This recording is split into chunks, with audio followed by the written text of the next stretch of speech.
You ask Tiger to calculate. This deals with finding the midpoint between 2 points.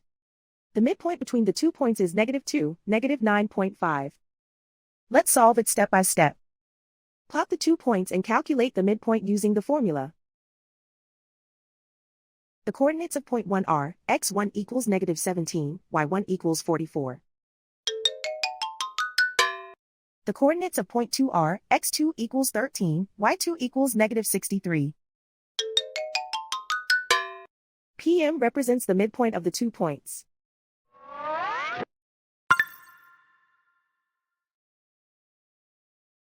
Use the x values in the midpoint formula to find the midpoints x. x1 equals -17. x2 equals 13.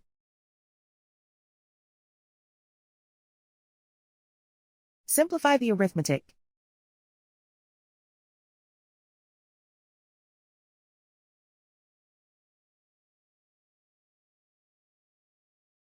Use the y values in the midpoint formula to find the midpoints y.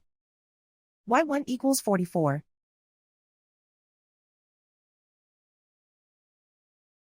y2 equals -63.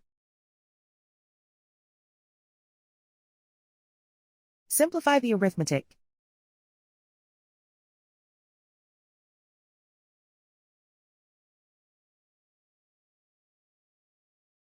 And so, the midpoint is -2, -9.5.